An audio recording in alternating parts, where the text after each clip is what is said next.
Vamos lá, meus irmãos, vamos lá, continuando aqui. Nosso primeiro dia de aula de hermenêutica 1 e 2 é o nosso segundo bloco. Nossas aulas estão sendo gravadas, tá bom? No módulo anterior, nós falamos sobre o programa de aula, sobre a matéria, sobre os livros, os trabalhos extras. Agora, vamos já começar o estudo dos nossos livros, né? Que em primeiro lugar vai ser do Lund e depois do Berkoff. Mas a gente vai estar utilizando aqui também um material em PDF, que é uma síntese de tudo que a gente vai estar trabalhando, tá bom? Mas antes de mergulharmos aqui no PowerPoint, deixa eu dizer uma coisa para vocês, irmão. Quando a gente fala sobre interpretar a Bíblia, não pensem em vocês que somente quem faz o seminário tem essa capacidade. Porque muitas vezes nós criamos assim algumas barreiras que somente quem faz o seminário pode interpretar a Bíblia. Isso não é verdade. Por que eu estou falando isso, irmãos? A fé bíblica, a fé escriturística, ela nasce num contexto de pessoas simples. Deus se revela para pessoas simples. Deus chama pessoas do campo. Deus tira do meio do pastoreio. Deus levanta cobradores de impostos, pescadores, e faz deles o quê? Faz deles mestres. Então percebam que quando a gente estuda as Escrituras, a obra de Deus ela é muito maior do que um seminário teológico. Aí talvez você diga assim, pastor, agora o senhor me desanimou. Primeiro dia de aula, o senhor vem e diz isso para mim? Não quero te desanimar. Eu quero te posicionar da forma correta. Deus ele é muito maior, o poder dele é muito mais abrangente do que a gente imagina. Existem agora pessoas em tribos indígenas que aprenderam a ler, quem sabe o português, ou quem sabe no seu próprio idioma, que estão mergulhando na Bíblia, que estão com sede e fome de Deus, que estão vivendo as promessas de Deus.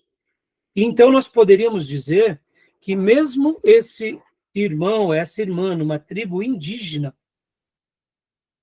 com toda a dificuldade que ela tem, ela está lendo a Bíblia corretamente, ela está crescendo diante de Deus, ela está crescendo como filho. E por que eu estou falando isso? Porque muitas vezes nós que gostamos de estudar, e aqui eu falo sobre mim, quantas são as vezes que a gente acha que o estudo é a razão de tudo?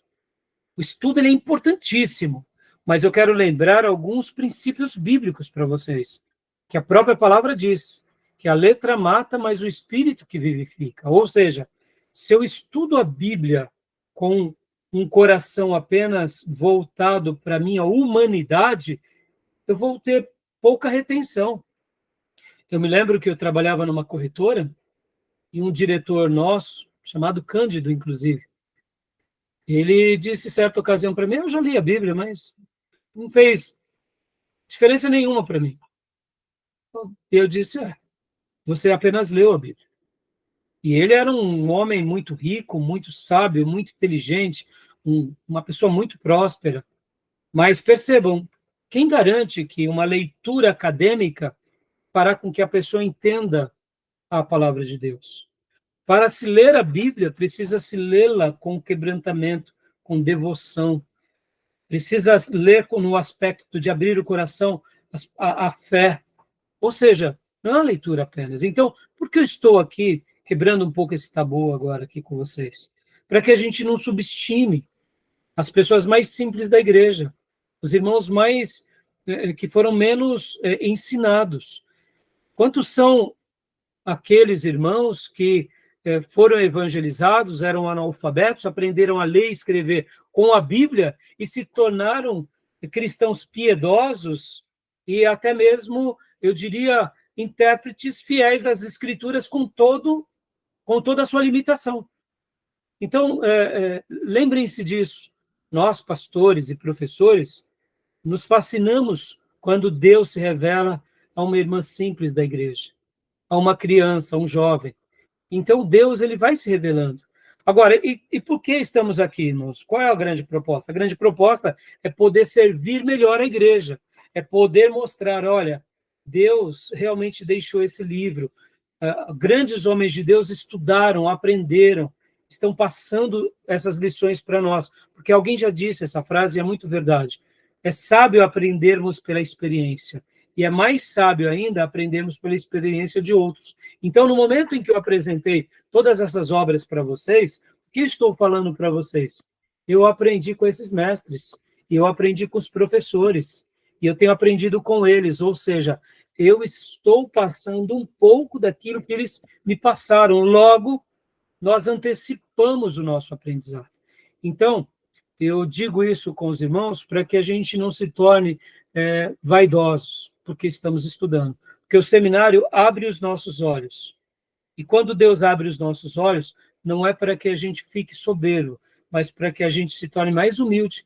Para quê? Para ganharmos mais vidas, trazermos mais vidas para Jesus e para treinarmos a igreja de Deus para que ela cresça no conhecimento de Jesus, na palavra de Deus, e que ela cresça em santidade. Então, é esse o propósito. O propósito de estarmos aqui é para que a gente se torne mais profundo nos ensinos, para a gente servir melhor a igreja do Deus vivo. Tá bom? Então, falando isso, vamos aqui para o nosso primeiro slide, meus irmãos, porque é um material maravilhoso e eu quero passar aqui para vocês agora, tá? Que é aqui o material que eu peguei no STBnet, que eu não tenho dúvida que vai ser muito útil para vocês. E vou compartilhar com vocês aqui, a gente vai ler esse material agora, tá bom? Então, primeiro slide, vou estar passando esse material também, ou melhor, já passei no nosso grupo de WhatsApp, tá bom? Então, quem é o irmão que quer ler para nós? Fique à vontade, que eu vou compartilhar na tela. Poxa, eu posso... Pode ler. Antes disso, eu queria só um adendo aí ao que você falou, que aqueles discípulos do tempo de Cristo, salvo Mateus, Lucas e Paulo, que vem depois, todos eles eram homens simples, eram homens alfabetizados. Eles não entraram num curso superior ou acadêmico. E é interessante observar que eles tiveram todo o ensinamento de Jesus de forma oral. Não foi como a gente tem matéria, a gente olhar a teoria de outros mestres. Exato. E a gente ia aprender. E veja só que eles aprenderam e eles viveram. E o que eles fizeram, né, Júnior? Viveram. E depois nos deixaram como documento sagrado. Documentos, exatamente. Então, agora, obrigado pela sua fala, Júnior, porque, olha só, meus irmãos, a diferença da escola de Jesus e das nossas escolas, né? Na escola, a gente aprende uma matéria e faz a prova. Na escola do mestre, não. Vinha a prova e aí você aprendia a matéria. Não é assim? Exatamente. Então, por isso que eu falei há pouco, Júnior, sobre essa questão, para a gente não desprezar, sabe, Júnior? Porque muitas vezes a gente começa a fazer aqui um estudo, tira um diploma, aprende a pregar melhor, aí o irmão já se sente mais consagrado do que a irmã que ora 2 horas. Tolice. Tolice. Nós não podemos perder essa humildade, essa devoção, essa piedade. Agora a gente vai apenas ao quê? Ampliar os nossos horizontes para servir melhor. E aí de nós, se a gente se soberbecer, porque aí o princípio do rei Uzias pode cair sobre nós. Porque eu não sei se vocês lembram, o rei Uzias era um rei muito abençoado por Deus, prosperou muito, mas num dado momento ele entrou no templo e quis fazer o trabalho dos sacerdotes. E os sacerdotes disseram, rei, saia daqui. E aí ele insistiu. E aí Deus o amaldiçoou com uma lepra na testa, na hora. E aí os sacerdotes, ao verem aquilo, pegaram o rei, jogaram fora do templo. E ali a Bíblia fala que Uzias morre depois leproso. Ou seja, um rei brilhante que causa uma revolução em Israel. A gente vai aprender bastante sobre isso em introdução ao Antigo Testamento. No entanto, irmãos, a soberba. Ele achou que ele podia fazer o trabalho dos pastores, só porque Deus tinha separado ele como rei. Percebam que Deus nos livre da soberba, porque o caminho da soberba precede a ruína, mas a humildade precede a exaltação. Que Deus nos conserve, né? E como você bem sabiamente disse, Júnior, a igreja, os apóstolos, eles eram indoutos. O que era a palavra indouto? Eles sabiam ler e escrever, eles sabiam falar o aramaico, conheciam o hebraico, sabiam falar o grego e arranhavam no latim, mas eles não tinham formação acadêmica de universitário. Ou seja, eles não eram doutores, eles não participaram de escola. O único dos apóstolos que participou de uma escola superior foi Paulo. Paulo ele tinha feito a escola de filosofia em Tarso e depois ele também participou da escola do rabinato. Ou seja, o único doutor por duas frentes era Paulo. Sim. E entendemos que um outro também que tinha doutorado era Lucas, mas era um ensino voltado à saúde, porque o Lucas era médico. Mas percebam, fora Paulo e fora Lucas, todos os demais, inclusive aqueles que fazem as viagens missionárias, como Timóteo, como Barnabé, como Silas, como o próprio Tito, eles não tinham doutorado. E Deus usou eles. Então, Deus ele faz isso mesmo. Agora, é por isso que a gente não vai estudar? Não, vamos estudar. Deixa Deus nos conduzir, mas que a gente não perca essa humildade, tá bom? Então, obrigado, viu, Júlio? Boa contribuição. Então, hermenêutica, a ciência da interpretação bíblica, né? Quer falar mais alguma coisa, Júnior? Não, acho que é só isso mesmo. Só isso. Então, continua. Vamos trabalhar agora nas definições, definindo os termos, meus irmãos. O que é hermenêutica, né? Que palavrão é esse, né? Por que essa palavra? Pode ler, Júnior. Pode ler? Pode ler. Definindo os termos, né? Wayne Wickler diz que a palavra hermenêutica deve sua origem ao nome de Hermes, o deus mensageiro dos deuses, transmitindo e interpretando suas comunicações aos seus afortunados ou, com frequência, desafortunados destinatários. Deixa eu dar uma pausa aqui. Só uma pausinha, Júnior. Então, essa palavra que se tornou um conceito, hermenêutica, ela se deriva de Hermes. Na mitologia grega, Hermes era um deus que trazia mensagens lá do Olimpo, e aí ele trazia as mensagens aos seres humanos. Por isso que ele fala aqui, afortunados ou desafortunados. Por quê? Dependia do que os deuses falavam, né? Então, lá no Olimpo, Hércules e tantos os outros deuses estavam lá nas suas... E aí vinha uma mensagem, chegava uma mensagem de Zeus, por exemplo. Dependendo do que Zeus mandasse, era afortunado. Ou poderia ser um desafortunado, né? Então, agora, irmãos, deixa eu só explicar uma coisa. Então, pastor, então a gente está usando um termo que, vamos dizer assim, que tem uma origem num conceito grego, Qual o problema? Nenhum problema, irmãos. Porque no direito existe hermenêutica, né, Júnior? Né? Em qualquer curso existe hermenêutica. O que é hermenêutica, irmão? É a arte de interpretar. Então, é daí que se deriva esse termo, tá bom? É daí que se deriva esse termo. Então, Obrigado. Obrigado. Vou deixar. Então, ficou claro de onde deriva-se essa ideia? Agora, deixa eu dar uma explicação também bem básica aqui. E nos dias de Jesus, tinha hermenêutica?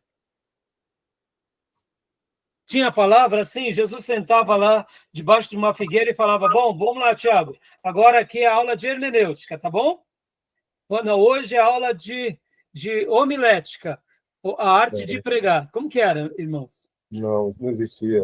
Não existia, né, Júnior? Não. Então, percebam que depois, irmãos, depois da Reforma Protestante, depois do Iluminismo, as faculdades elas começaram a ter essas classificações e esses subgrupos. É bom e é ruim. Por que é bom e é ruim? É bom porque, querendo ou não, a gente sabe de que campo é aquele assunto, de que área é aquele assunto. E é ruim porque também tem hora que a gente acha que, porque a gente aprendeu uma materinha a mais, a gente se torna melhor, entendeu? Então, assim, Eu, particularmente, não vejo nenhum problema da definição dessa matéria, tá bom? Poderíamos chamá-la somente a arte de interpretar a Bíblia. Estão entendendo? Nenhum problema. Mas a hermenêutica, quando nós falamos isso, ela tem mais uma conotação científica e de um nível superior, que representa, de fato, o que a gente vai estar fazendo aqui. Porque nós estamos querendo aprender a interpretar. Ou seja, nós estaremos usando as nossas faculdades humanas, nós estaremos usando principalmente o auxílio espiritual e nós estaremos usando toda essa boa tradição. Tá bom? Joia? Alguma pergunta, alguma dúvida? Só para deixar os meus irmãos, principalmente a Beatriz e a irmã Miriam, que são alunas novas aqui, no seminário, irmãs, meu apelido era o Não Entendi, tá?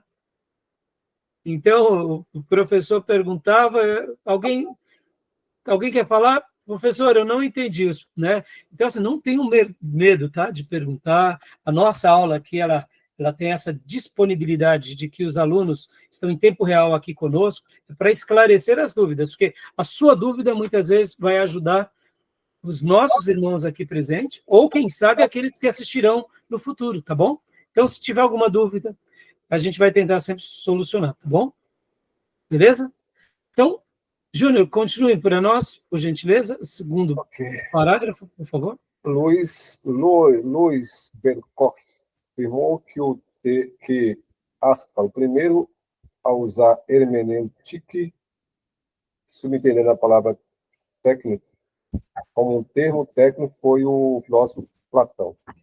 Opa, ou seja, né, aqui nessa obra do Berkoff, Luiz Berkoff, ele está dizendo que já Platão utilizava, né, dando essa ideia de que ele, quando falava sobre interpretar, sobre entender, ele já usava essa palavra, né? Royzuk, né, que nessa obra, podem ver também, ó.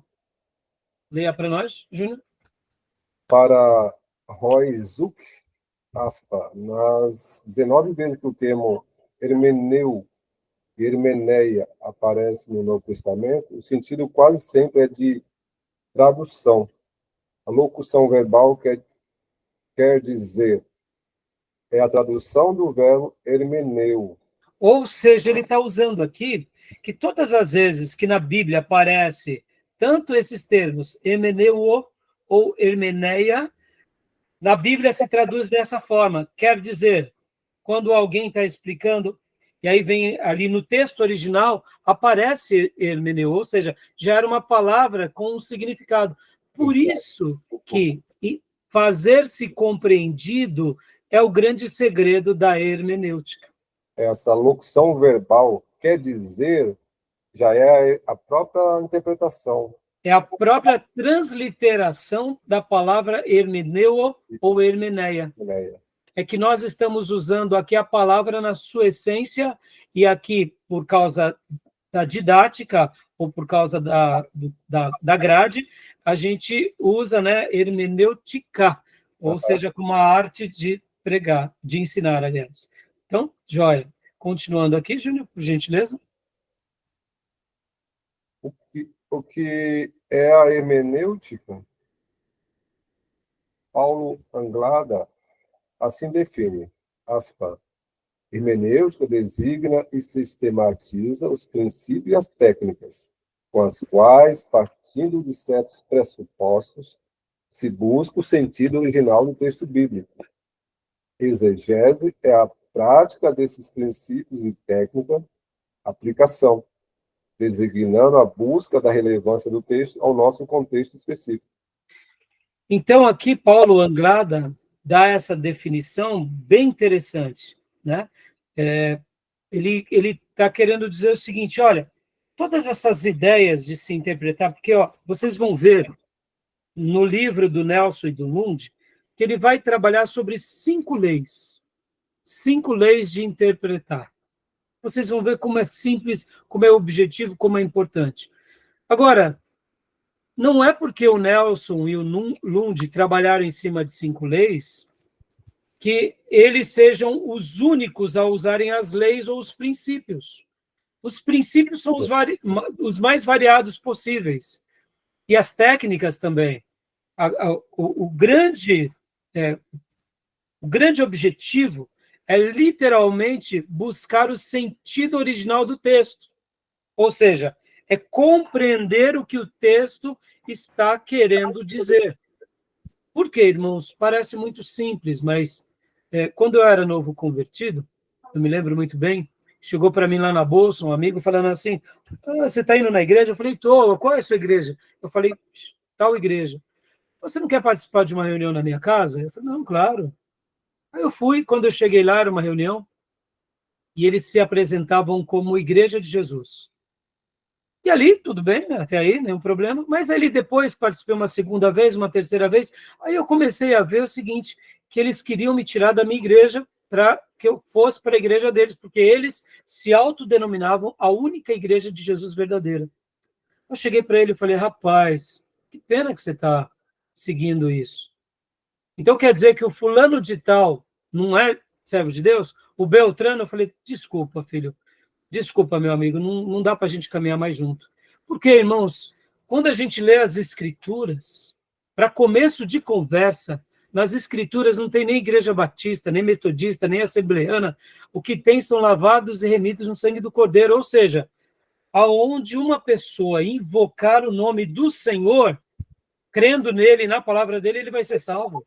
Ou seja, isso está muito além da gente, está além das nossas placas, das nossas igrejas, das nossas denominações, dos nossos guetos, do nosso contexto, da nossa história. Se agora, dentro da Igreja Católica, Apostólica Romana, uma pessoa clamar a Jesus e pedir perdão por todos os seus pecados e falar, a partir de hoje, vou seguir a tua palavra e vou ser um discípulo de Jesus. Foi isso que aconteceu com Lutero. Lutero teve um choque de realidade, escreve as 95 teses, e aí expulsam ele. Por quê? Porque uma pessoa que começa a seguir Jesus de verdade, ele começa a incomodar, aonde quer que ele esteja. Então, percebam, irmãos, que o grande alvo da hermenêutica é nos fazer entender o sentido original do que Deus deixou. Deus falou a Pedro. Deus não falou ao Raimundo, Deus falou com Pedro. Eu quero entender por que Deus falou com Pedro. Agora, percebam, eu interpreto, a interpretação ela é única, mas a aplicação da interpretação é eterna. Ora, se Deus falou com Pedro, Deus falou com Lutero, Deus pode falar com Raimundo, Deus pode falar com Queiroz, com Tomé, com a Viviane, com a Beatriz, com a Miriam, com o Raimundo Fabiano, com o Wesley, com a Cleusa. Deus pode falar com qualquer um agora. Entendam? Então, no momento que eu entendo o sentido do texto bíblico, isso é maravilhoso. E quando ele fala que o sentido original é dando essa ideia daquilo que eu estou lendo no meu idioma português. A exegese, ela já é um passo além. A exegese é a prática desses princípios e técnicas. Ou seja, a exegese nós só daremos para aqueles que forem fazer aula do bacharel. Por quê? Porque na exegese você mergulha onde? Você mergulha nos textos em grego, em hebraico, em aramaico. Estão entendendo, irmãos? Então, no curso médio, a gente só dá uma arranhada nas línguas originais. Mas no curso bacharel, quando a gente começa a entrar nas matérias do bacharel, aí a gente entra no grego e no hebraico. Por quê? Porque aí é onde a gente vai exercitar essa prática técnica. Eu vou ler o que está, de fato, no texto bíblico. Há pouco, nós não vimos aqui que a palavra hermeneuo, ela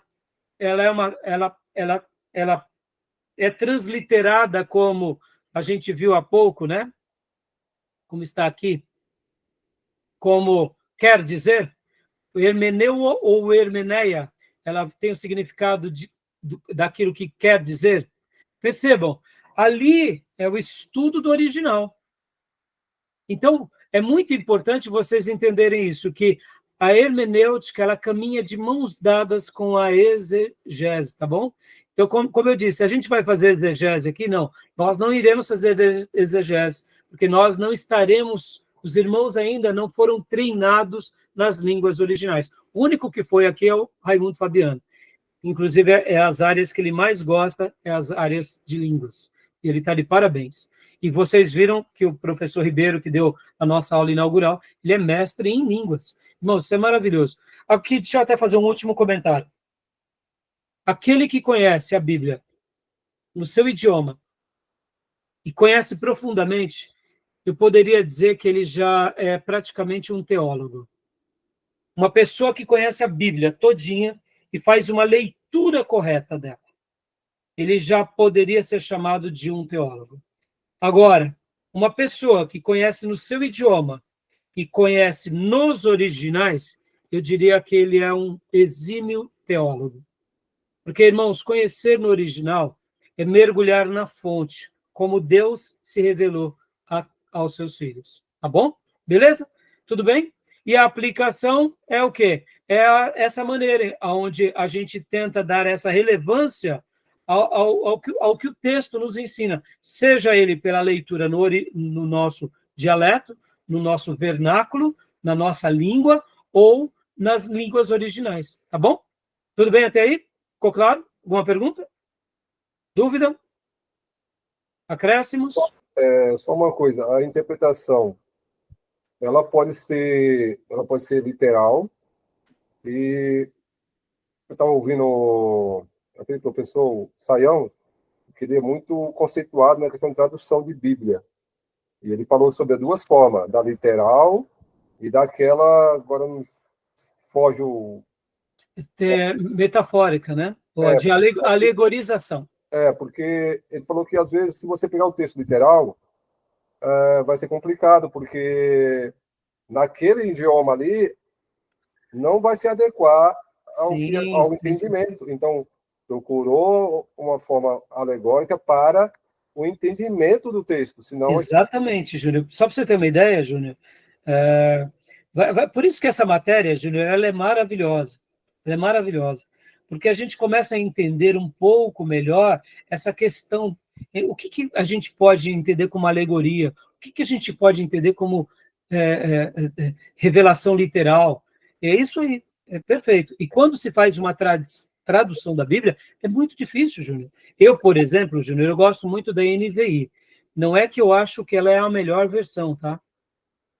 Eu não acho que ela é a melhor versão. Eu gosto muito da atualizada, da corrigida, da corrigida fiel, aquela dos melhores manuscritos. Eu gosto demais da King James. Eu prefiro muito mais essas traduções do que a própria NVI. Mas por que eu uso a NVI? Porque a NVI, ela tem palavras que correspondem ao nosso dia a dia com muito mais tranquilidade. Por exemplo, quando você está lendo, e aí o Saião, inclusive, ele é um defensor da NVI, o próprio Russell Shedd, e eu considero, porque eles são professores, são mestres, e o que acontece? Quando você está lendo, por exemplo, ali a arca, né? Na arca está em côvados as medidas. Quando você está lendo, por exemplo, o texto que fala do Templo de Salomão, está em côvados, mas quando você está na NVI, fala em metros. Ou seja, facilita muito a leitura das pessoas que estão ali lendo pela primeira vez. No entanto, eu gosto de dar a NVI como a minha primeira leitura para o iniciante. Logo depois, eu já recomendo a revista atualizada, a revista corrigida, corrigida fiel, que eu acho que são, principalmente a corrigida fiel, são textos maravilhosos, entendeu? Então é isso aí. Precisa saber aplicar, porque muitas vezes naquele dialeto, naquela tribo, é complicado, né? Tá bom? Então, conclui aqui para nós, Júnior, por gentileza. Ok. Dr. Lund nos diz que lembremos de que as variadíssimas circunstâncias que concorreram para a produção do maravilhoso livro requerem do expositor seu estudo seja demorado e sempre, conforme a ciência, conforme os princípios hermenêuticos. Ou seja, o que o Lund está dizendo aqui, que é o nosso querido irmão, junto com o Nelson, ele está dizendo o seguinte, que as circunstâncias em que a Bíblia foi escrita, por aquelas pessoas, naqueles contextos, naquela realidade, Que vocês têm que lembrar, irmãos, que a Bíblia foi escrita em aproximadamente 1.500 anos, com mais de 40 autores. Então, irmãos, é muita coisa. Sendo que 500 anos antes, tinha quem? Os patriarcas. Ou seja, é uma revelação muito ampla. Então, tudo isso que gerou esse maravilhoso livro requer de nós, discípulos atuais, o quê? Um estudo demorado e cuidadoso. A gente não pode pegar esse livro e lê-lo de forma, sabe, rústica. Por quê? Porque quando Deus se revela a Abraão, Deus se manifesta a Abraão de forma oral. E Deus dá para Abraão, por exemplo, o mandamento da circuncisão. Abraão tem as suas experiências. Se eu não entender o contexto de Abraão, eu não vou entender direito a Bíblia. Quando Deus se revela para Moisés, é quase 500 anos depois de Abraão. Percebam, olha só, parece para nós, parece que foi tudo ontem, que a Bíblia foi tudo escrito nos dias de Jesus. Não, não. Abraão é o ano 2000 antes de Jesus. Moisés é por volta do ano 1500 antes de Jesus. E Davi, por volta do ano 1000. Opa, pera lá.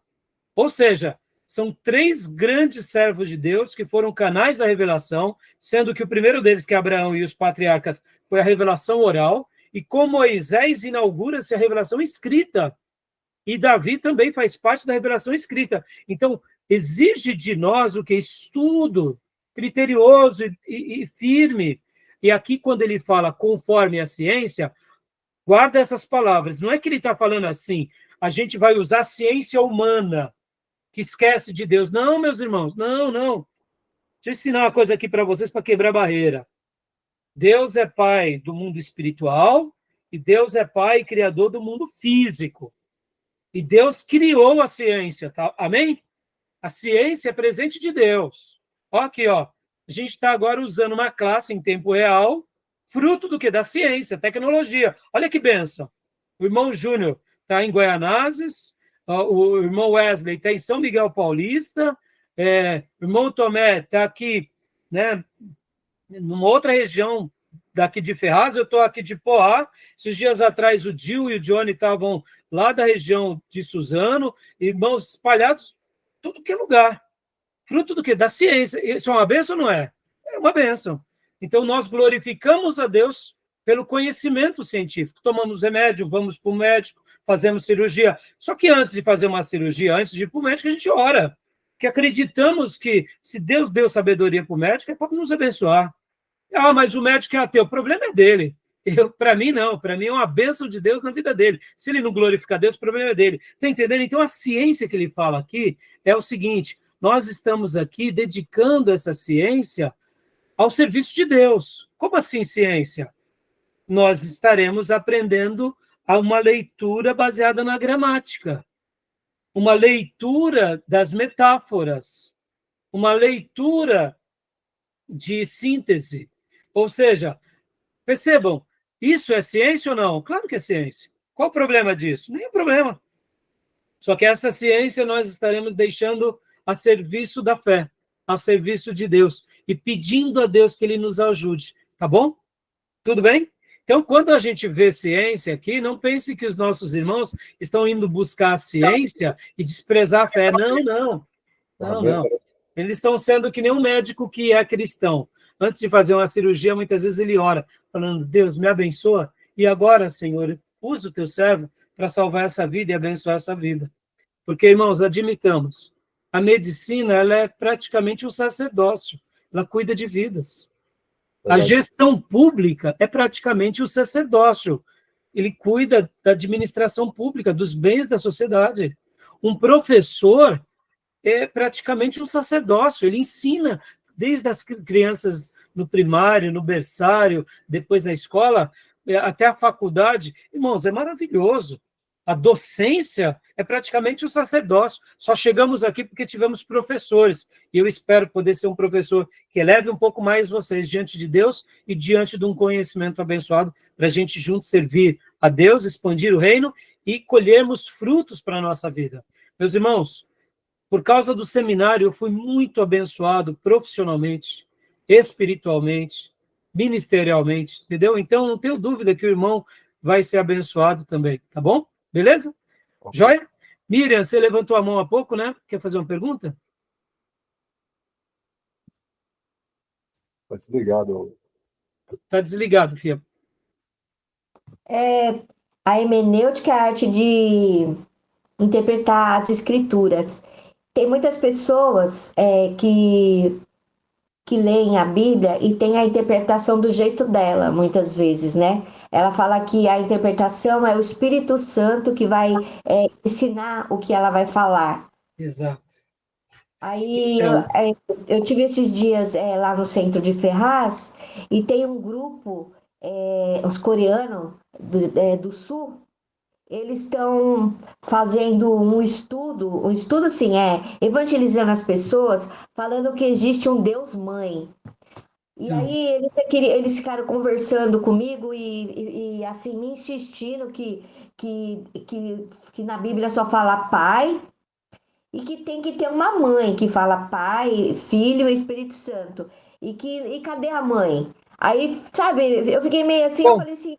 Aí eles queriam me batizar novamente, queria me levar lá, não sei aonde ela vai me batizar, e mostrando lá o texto de Apocalipse, que falava de mãe. Então eles estão interpretando a Bíblia de uma outra forma, porque desde que eu me converti, eu nunca ouvi falar sobre Deus mãe, porque Deus é mãe, Pai, Filho e Espírito, ele é tudo para nós, né? sim, Então, mas você vê, Miriam, você agora na Deus sua última assexuado. fala, você até, assim, me permite a correção, você só usou o termo errado. Ele é mãe? Não. Ele pode fazer o papel, mas ele não é. Só corrigindo a sua fala, entendeu? Assim, como pais que a gente tem na vida, a gente tem o pai e a mãe, porque se nem o pai e a mãe a gente não vive. Deus, ele faz um papel para nós de pai. Ele é pai. Ele pode fazer um papel cuidando de nós melhor do que uma mãe? É óbvio. Então, eu entendi o que você quis dizer, que ele é pai e ele é mãe nesse sentido, mas percebam que essa ideia dos coreanos, e não é só coreano, viu, Miriam? Essa ideia é uma ideia também de alguns pastores, Teológica, viu? pasme você, Miriam, algumas seitas e também de alguns pastores batistas tradicionais, conhecidíssimos, que começaram a fazer uma reinterpretação da Bíblia Sim, com viés político e teológico. ideológico. Diabólico isso. Fica aqui a minha denúncia, porque, Miriam, a Bíblia, se Deus quisesse se revelar para nós como mãe, como criança, ele poderia, mas não tem. Então, você percebe que é exatamente o que você fez. Agora, eu te pergunto, você se batizou lá ou não? não. Ainda bem. Eles queriam me batizar. Eu falei, não, eu já sou batizada. Não, mas aquele Então, batismo não valeu, porque você foi só batizada no nome do Pai, do Filho e do Espírito. Eu falei, mas eu creio nesses três. Aí ela falou, tá não, bom. mas.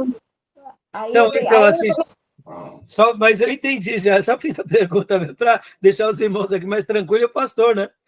Mas assim, eu sabia que você não iria. Mas veja bem, filha, é exatamente isso. O que é isso, senão uma hermenêutica errada? Lembra que eu falei que o diabo ele vai usar a palavra de forma distorcida no meu primeiro bloco? E, irmãos, guardem isso. Eu estou passando para vocês aqui alguns livros, existem muitos outros de hermenêutica.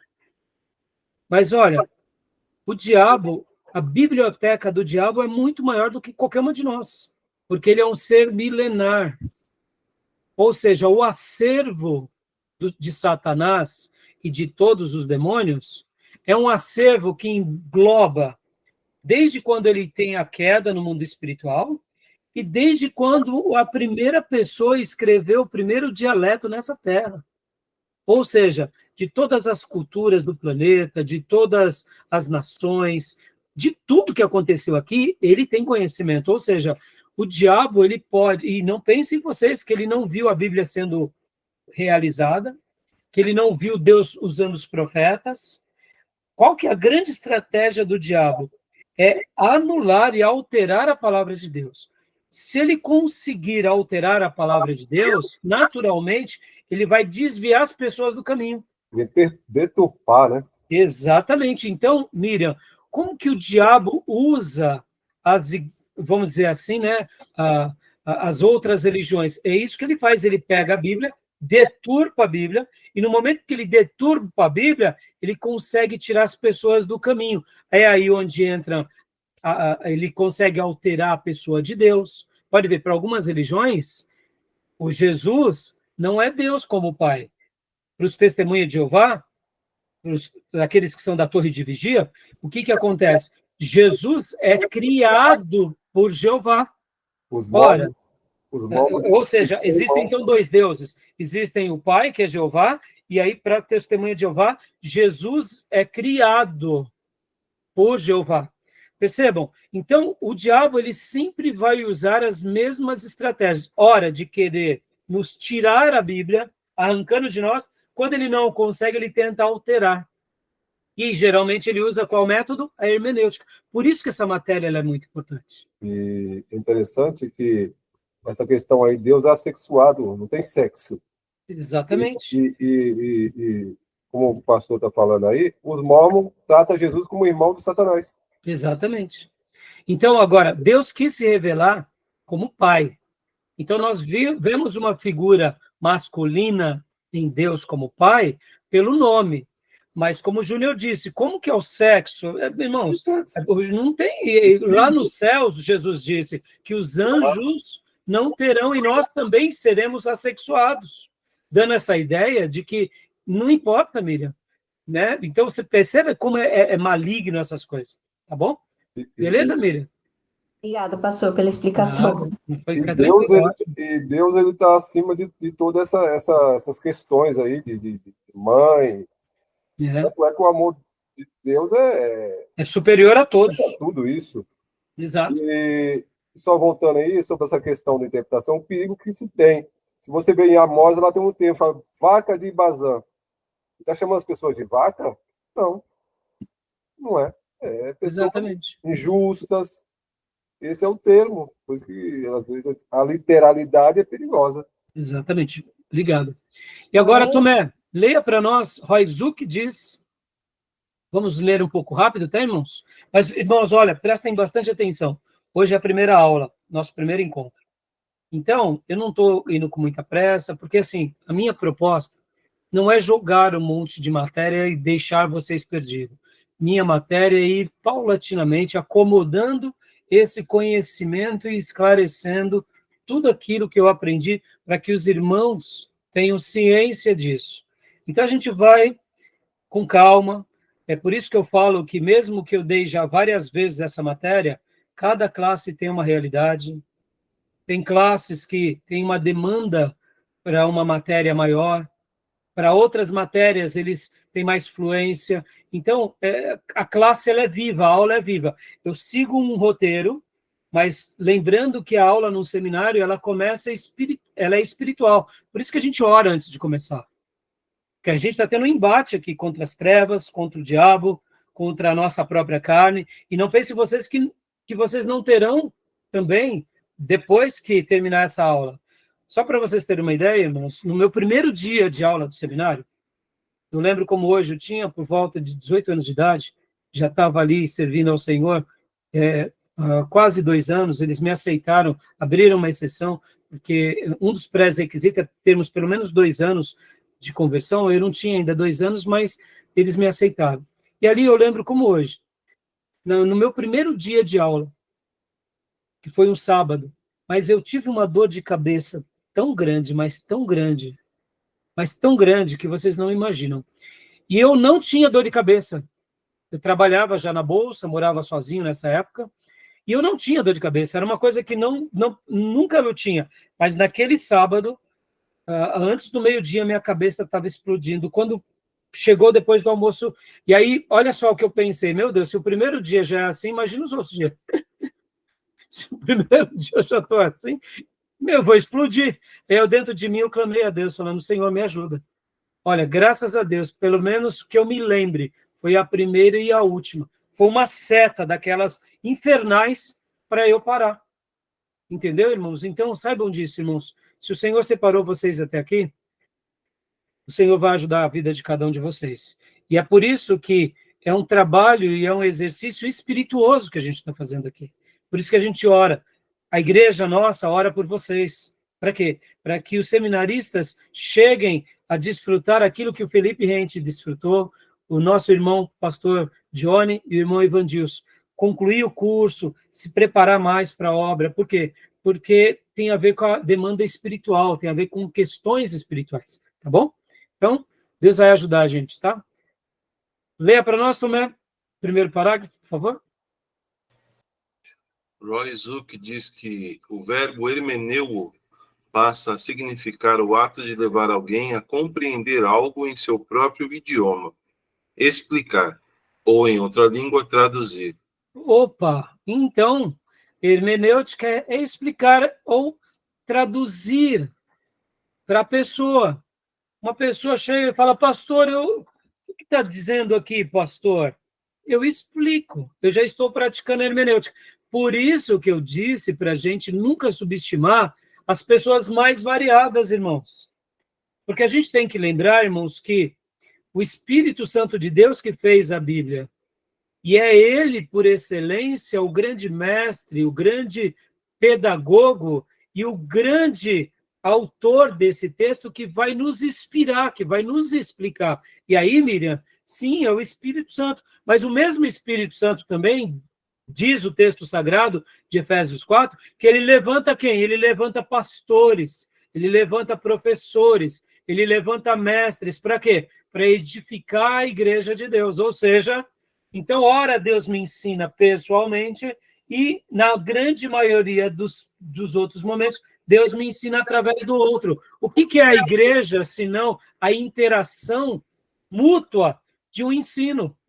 Ontem, na mensagem da Neuza, que mensagem maravilhosa, objetiva, ela trouxe uma aplicação para os nossos dias.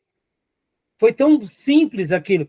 A vida da igreja é uma vida onde o Espírito Santo está nos ensinando por meio de quem? Dos nossos irmãos, por meio daquele que nos ensina. Podem ver que o apóstolo Paulo disse que a fé vem pelo ouvir, e ouvir a palavra de Deus. Ou seja, quanto mais eu ouço da palavra numa pregação, e olha a importância da pregação ser bíblica. Eu não tenho que chegar lá na igreja e ficar ouvindo piada. Não estou dizendo que a gente não possa contar piada. Não estou dizendo que a gente não possa ilustrar. Mas perceba, a igreja não é um picadeiro. A igreja não é um lugar de show. A igreja não é um lugar de ficar se contando apenas testemunho. A gente pode dizer os testemunhos, é claro que e deve dizer, mas a igreja é um lugar onde a gente tem que falar a palavra de Deus, ensinar o quê? A verdade de Deus. É dizer sempre, assim está escrito. Por isso que Paulo também, dizendo a Timóteo, ele diz, prega a palavra, ensina a palavra em tempo e fora de tempo. Estão entendendo, meus irmãos? Porque quando a gente faz isso, de uma forma, ou no púlpito, ou na simplicidade de um lar, a gente está explicando, e a gente está traduzindo para aquela pessoa. Em outras palavras, a gente está praticando a hermenêutica, que é a interpretação, tá bom? Joia? Então... Outra coisa também, que ela é uma ferramenta de investigação, né? Sim, sim. Sim. Aqui a gente está, de uma forma, eu diria, com as nossas antenas mais aguçadas, né, Júnior? Por isso que o seminário, irmãos, ele é diferente. O seminário ele é um pouco diferente da igreja, por quê? Porque no seminário, o objetivo nosso é único. Qual é? Aprender a palavra para se consagrar mais, para servir ao Senhor. Aonde? Aonde o Senhor nos enviar. Começando na nossa família, depois na nossa igreja local e aonde Ele nos enviar. Então, por isso que a gente está aqui investigando, e a gente vai passar aqui dias e mais dias, semanas, meses e anos, para quê? Para que a gente possa aprender o máximo, para que quando a gente for ensinar, a gente ensine com convicção e ungido pelo Espírito. Tá bom, meus irmãos? Deus, Ele se alegra disso, viu, irmãos? O que nós estamos fazendo aqui também é um culto a Deus, porque a gente está dedicando o nosso tempo para aprender mais o quê? A palavra dele, para fazer o quê? Para fazer a obra dele. Isso é maravilhoso, irmãos, maravilhoso. E não tenho por engano, porque eu estou perdendo tempo, eu devia estar agora talvez evangelizando o meu vizinho. Não se preocupe, seu vizinho você vai ter tempo para evangelizar. Esse tempo que nós gastamos agora diante de Deus é mais ou menos aquele tempo em que os apóstolos gastaram com Jesus, lembram? Eles ficaram de 3 anos a 3 anos e meio ao lado de Jesus. Chegou a hora deles fazerem o quê? Jesus subiu, foi elevado aos céus. Chegou a hora deles, agora então, fazerem um trabalho. Então não se preocupe. Guardem essa palavra, principalmente as minhas irmãs que estão começando esse seminário agora. O seminário também é ministério. Ou seja, deixar de servir um pouco a igreja local para se aprofundar, para depois servir melhor, é ministério. Porque nós não estamos aqui tirando um diploma para nos envaidecermos. Nós estamos aqui gastando um tempo para se tornarmos mais consagrados, termos uma mensagem mais assertiva, falarmos com mais clareza da palavra de Deus para o povo de Deus. Isso dedica tempo, irmãos. Que Deus nos livre desse frenesi que a gente vive hoje, que é o cristão micro-ondas. Ele se converte hoje, amanhã quer virar pastor. Meus irmãos, não existe isso. A nossa geração pode ver uma geração ansiosa, que é tudo para ontem. Meu irmão, não é assim. A fruta não cresce porque jogamos agrotóxico. Ela tem um tempo certo de crescer. Ela tem uma temporada. O nosso filho, pode ver, os jovens de hoje estão tudo adoecidos, eles querem tudo para ontem. Não. A vida tem um processo. Então, se preparar, aprender, como o Júlio disse, fazer um estudo investigativo é também uma forma de adorar a Deus. É de dizer, Senhor, olha, eu quero usar os meus neurônios, as minhas emoções, eu quero desconstruir ideias erradas, eu quero tirar as dúvidas para poder te adorar, para poder te servir melhor e para poder fazer a tua obra. Quantas são as dúvidas que a gente tem na vida, irmãos? Então, aqui será um momento que a gente vai esclarecer as dúvidas, tá bom? Então, para a gente encerrar, Tomé, leia para nós. Aliás, eu vou dar a pausa, porque já deu aqui o horário, eu vou pedir para o Tomé ler depois que a gente voltar no último bloco, tá bom? Alguma dúvida, meus irmãos? Algum comentário? Alguém quer falar mais alguma coisa? Não, tranquilo, né? Tranquilo? Então, vamos dar uma pausa para a gente ir para o último bloco, para não ficar muito longo, Ok. tá bom? Como eu já mencionei para vocês no primeiro bloco, nossas aulas elas são compostas por cada encontro 2 horas e meia. O professor faz como ele achar melhor. Se ele quiser dar 2 horas e meia do começo ao fim, ele fica à vontade. Eu só acho que fica muito longo, né? Se o professor quiser dar 1h15 e 1h15, também não tem problema. Eu gosto dessa ideia de 50 minutos e depois mais 50, porque se a gente passa um pouquinho no primeiro e passa um pouquinho no segundo, no terceiro a gente reduz um pouquinho e dá ali as 2 horas e meia, fica ótimo, tá bom? Então, podemos parar? Ok. Ok? Joia.